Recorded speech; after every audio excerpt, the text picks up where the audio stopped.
Buenas tardes a todos, soy Javier Peñapoza, vuestro profesor del ámbito científico-tecnológico del curso de grado en ESO de nivel 2 y vengo a presentaros la primera clase virtual de esta segunda evaluación del curso académico 2015-2016 o la equivalente a la 10ª clase virtual de este curso académico desde que empezáramos en octubre de 2015. En esta clase virtual vamos a ver la primera parte del tema 1 del bloque temático 1, asignatura de tecnología, sistemas sencillos de representación. Veremos también los temas 1 y 2 del bloque temático 3 de asignatura de matemáticas de la segunda evaluación, donde estudiaremos la geometría del plano y el teorema de Pitágoras y Tales, tanto la teoría como sus aplicaciones. Y por último, de la asignatura de ciencias naturales de la segunda evaluación, veremos los temas 1 y 2 del bloque temático 3, la energía y la electricidad. Para llevar a cabo esta clase virtual, pues he realizado una serie de diapositivas donde vamos a ver cuáles son los puntos más importantes de cada uno de estos temas. Empezamos por la asignatura de tecnología, donde veremos, como he dicho, la primera parte del tema 1. Recordad que los fundamentos de los sistemas de representación, pues la representación gráfica es una forma de expresar ideas que supone la base del dibujo técnico y tiene una serie de características. Por un lado, gráfico, por otro lado es universal y en tercer lugar es preciso. Respecto al gráfico, las palabras se sustituyen por líneas, símbolos o cifras. Es universal ya que puede ser comprendido por cualquier persona y es preciso ya que un plano debe corresponder exactamente con la pieza. Los sistemas de representación tienen un conjunto de normas preestablecidas que posibilitan la transmisión de esas ideas gráficas. Los elementos básicos de la imagen pues son el punto, la línea, el plano, y con estos tres elementos se pueden representar cualquier objeto teniendo en cuenta dos factores, tanto la escala como la dimensión. Recordad que el punto es la unidad mínima de comunicación, es la más simple y más abundante. La línea se representa si dos puntos están muy próximos entre sí y no se pueden reconocer de forma individual, o se puede también definir como la unión de dos puntos por infinitos puntos entre sí. Y el plano es el ente ideal que solo posee dos dimensiones y contiene infinitos puntos y líneas en él. Respecto a las proyecciones, es la técnica de dibujo que se emplea para representar un objeto en tres dimensiones partiendo de un plano de dos dimensiones. Y hay dos tipos de sistemas de representación. En primer lugar, el sistema cónico central, donde los rayos proyectantes parten desde el punto de vista hacia el objeto, o el sistema cilíndrico o paralelo, donde el punto de vista está situado en un lugar tan lejano que los rayos proyectantes llegan a cada uno de los puntos del objeto como líneas paralelas. Si vas a estudiar un poquito más de cerca el sistema diédrico, en él los tres planos de los que se compone son perpendiculares entre sí formando 90 grados entre sí, cada uno de ellos. Cada elemento se proyecta sobre cada uno de los planos por el camino más corto, es decir, en línea recta perpendicular a cada plano. Y este sistema sirve para dibujar las vistas de un objeto sobre el plano vertical, lo que también se llama alzado, sobre el plano horizontal, denominado planta, y sobre un plano perpendicular a estos dos, denominado perfil. Si lo llevamos a un caso práctico, la vista de alzado sería como si viéramos un objeto en tres dimensiones desde el frente. La vista de la planta sería como si nos asomáramos y la miráramos ese mismo objeto en tres dimensiones desde arriba. Y el perfil sería la vista del objeto en tres dimensiones viéndolo desde uno de sus lados, o asomándonos a ver uno de sus lados. Las vistas, pues se les llama vistas a cada una de las proyecciones de las que acabamos de hablar, como si mirásemos el objeto desde lejos, el alzado, el frente y el perfil. De frente, desde arriba y desde el frente. Alzado es vista de frente, el frente es la vista, perdón, en vez de frente debería poner planta. Alzado, planta y perfil. Alzado es vista desde el frente, la planta vista desde arriba y el perfil visto desde uno de los lados. Las aristas ocultas de cada una de las caras que deseamos representar lo podríamos hacer mediante una línea a trazos. Con esto damos por finalizada esta primera parte del tema 1 de la asignatura de tecnología y vamos a pasar a estudiar los temas 1 y 2 de la asignatura de matemáticas. En el tema 1 de la segunda evaluación de la asignatura de matemáticas estudiamos en la geometría plana. Recordad que los elementos principales de la geometría son el punto, la recta y el plano.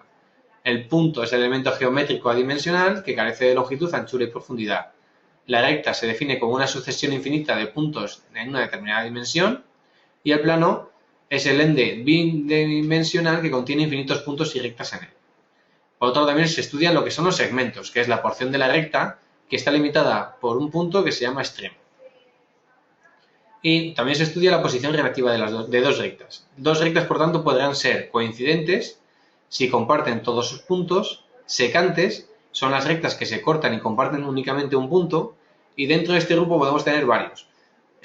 Podemos tener rectas secantes perpendiculares, que serán aquellas rectas que se cortan y forman un ángulo de 90 grados entre sí, o las rectas secantes oblicuas, que serían aquellas que se cortan, pero que no forman el ángulo de 90, forman cualquier ángulo distinto de 90 grados. Y también podemos tener dos rectas que sean paralelas, que sean aquellas rectas que están en el mismo plano, pero que no tienen ningún punto en común y que por mucho que las prolonguemos nunca se cortan. También estudiamos la posición relativa de una recta y un plano. De esta forma podemos tener una recta y un plano que sean secantes si la recta y el plano tienen un único punto en común. Perpendiculares si la recta y un plano tienen un punto en común y forman un ángulo de 90 grados entre sí. También pueden ser paralelos cuando no tienen ningún punto en común la recta y el plano, o puede estar contenida cuando una recta tiene todos sus puntos contenidos dentro del plano alfa, es decir, dentro del plano. Y también se estudiaron la posición relativa de dos planos. Estos planos podrán ser secantes si tienen en común todos los puntos de una recta R, ya que se cortan los dos planos entre sí, y cuando el ángulo que forman estos dos planos al cortarse es de 90 grados, se dice que son dos planos perpendiculares. Y también podemos tener dos planos paralelos, que son aquellos que no tienen ningún punto en común y que por mucho que prolonguemos nunca se cortarán entre sí.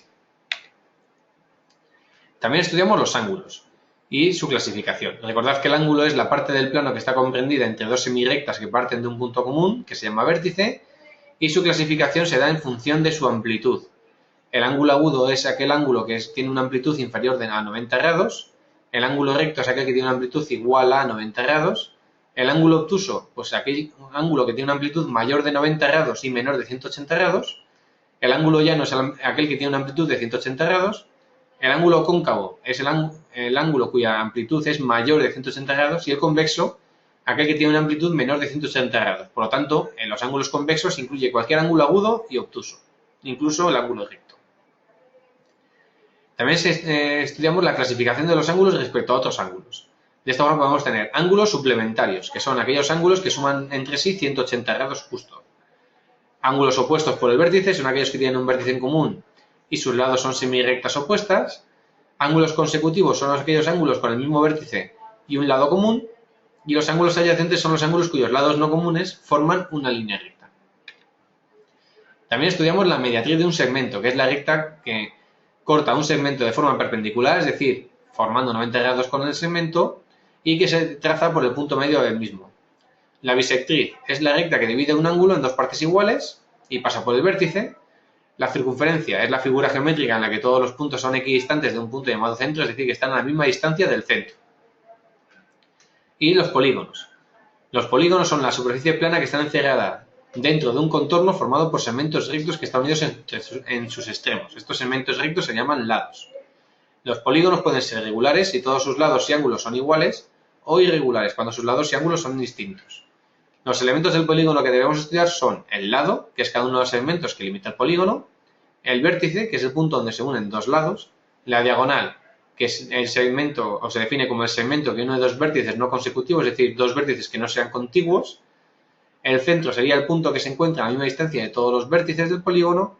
El radio es la distancia entre el centro del polígono regular y cada uno de sus vértices. Y la apotema, que es la distancia entre el centro del polígono y el punto medio de cada uno de sus lados. Por otro lado, también cabe destacar que la suma de los ángulos de un triángulo es 180 grados siempre, y que la suma de los ángulos de un polígono de n lados se define como 180 por n-2 grados. También estudiamos la clasificación de los triángulos según sus ángulos. De esta forma podemos tener triángulos rectángulos, acutángulos y obtusángulos. Los triángulos rectángulos son aquellos que tienen uno de sus ángulos como un ángulo recto de 90 grados. Los triángulos acutángulos son aquellos que tienen los tres ángulos agudos. Y los triángulos obtusángulos son aquellos que tienen uno de sus ángulos obtusos, es decir, un ángulo que tiene una amplitud entre 90 y 180 grados. También estudiamos la clasificación de los triángulos según sus lados. De esta forma podemos tener triángulos equiláteros, si tienen los tres lados iguales, triángulos isósceles, si tienen dos lados iguales, y triángulos escalenos, si tienen los tres lados desiguales. Y también estudiamos los puntos notables de un triángulo. De esta forma estudiamos lo que es el ortocentro, el baricentro, el incentro y el circuncentro. Recordad que el ortocentro es el punto en el que se cortan las tres alturas de un triángulo. Recordad que la altura del triángulo es la distancia entre la base del triángulo y el vértice, o el vértice superior, es el vértice que está al otro lado de ese lado sobre el que se apoya el triángulo, de forma perpendicular a ese lado. El baricentro es el punto en el que se cortan las tres medianas. Recordad que la mediana es el segmento que une cada vértice con el punto medio del lado opuesto. El incentro es donde se unen las tres bisectrices, es decir, las tres rectas que pasan por el punto medio de los tres ángulos del triángulo. Y el circuncentro es el punto donde se unen las tres mediatrices de los tres lados, es decir, trazamos las tres líneas que pasan por el punto medio de cada uno de los lados del triángulo y donde se junten se denomina circuncentro. También estudiamos los cuadriláteros, que son polígonos de 4 lados. Pues tenemos diferentes polígonos, por ejemplo el trapecio, el trapezoide, el paralelogramo, el rombo, el rectángulo y el cuadrado. Y a su vez también estudiamos la circunferencia y el círculo. Recordad que la circunferencia es el conjunto de puntos del plano que están a la misma distancia uno de otro llamado centro. El radio se define como la distancia entre el centro y cualquiera de estos puntos. Y el círculo se define como la parte del plano que está contenida dentro de la circunferencia. Es como si fuera el relleno de esa línea. La línea que trazamos al dibujar la circunferencia es la línea y el círculo es el área que está comprendida dentro de esa línea. También estudiamos algunos perímetros y áreas. Recordad que el perímetro es la medida del contorno y se calcula sumando las longitudes de sus lados. Y el área es la medida de la superficie que está encerrada dentro de ese perímetro. Por ejemplo, algunas de las fórmulas necesarias para poder calcular las áreas de las principales figuras del plano las debemos de conocer. Por ejemplo, en el caso del triángulo, pues es la base por altura partido por 2. En el caso del cuadrado es el lado elevado al cuadrado. En el caso de un polígono regular es la apotema por el lado por el número de lados partido por 2. En el caso del círculo es el número pi por el radio elevado al cuadrado. Recordad que pi es un número que es una constante, que es aproximadamente 3,1416. ¿Vale? Y pues alguna más tenéis aquí puesta en la diapositiva para que la tengáis en cuenta, ya que son muy importantes que las aprendáis. Y pasamos ya al tema 2 de esta segunda evaluación de matemáticas, donde vamos a estudiar el tema de Pitágoras, el de Tales y sus aplicaciones. El teorema de Pitágoras es una igualdad que relaciona las longitudes de los lados de un triángulo siempre y cuando este triángulo sea rectángulo, es decir, que tenga un ángulo recto. Y lo que dice este teorema es que el cuadrado del lado opuesto al ángulo recto, que es el llamado hipotenusa, es igual a la suma de los otros lados que se llaman catetos, cada uno de ellos elevados al cuadrado.